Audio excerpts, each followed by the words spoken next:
Ayan po guys, ayan, mayroon pong nahinog na po sa papaya po natin guys. Ayan po. Ayan, kukunin natin yan maya maya lang po.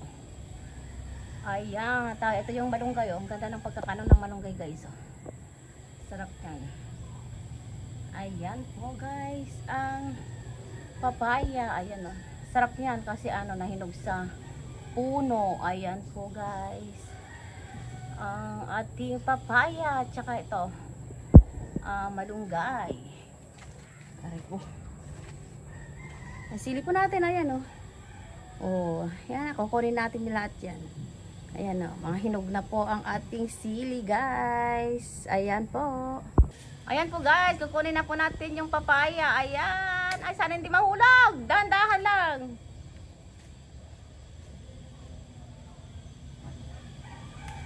Ay, nako.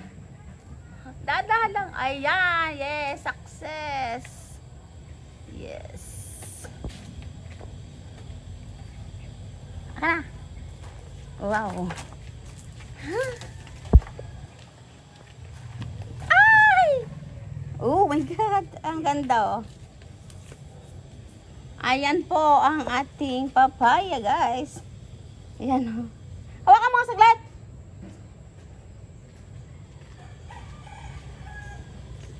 Ganyan mo lang. Ano na? Ay, ganyan mo lang. Ayan po guys. Ibaba. Ayan ang ating nakuha ang ano, papaya. Ayan po. Press na press po yan guys. Hindi pa pwede makain kasi matigas pa siya. Oh. Kaya pwedeng isaw-saw sa suka at saka sili. Ayan po guys. Thank you guys. Ayan po guys. Ayan po guys. Ang aking bunsong kapatid. Galing Hong Kong. Ayan. Ayan po guys. Oh, sinisinop niya yung mga dahon-dahon ng ano. Dahon-dahon ng nyog. Mga pinag-iimbak na niya. Oh, daliwanag na siya dito, guys. Ayan, araw na siya. Ayan po guys.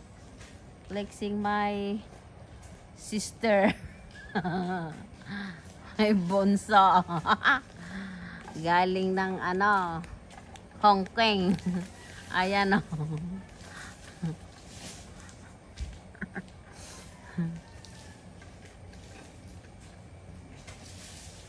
Ayan guys o, kakakain lang namin ng buko.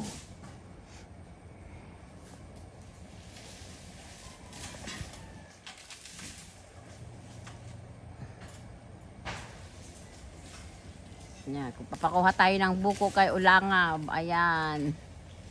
Guys.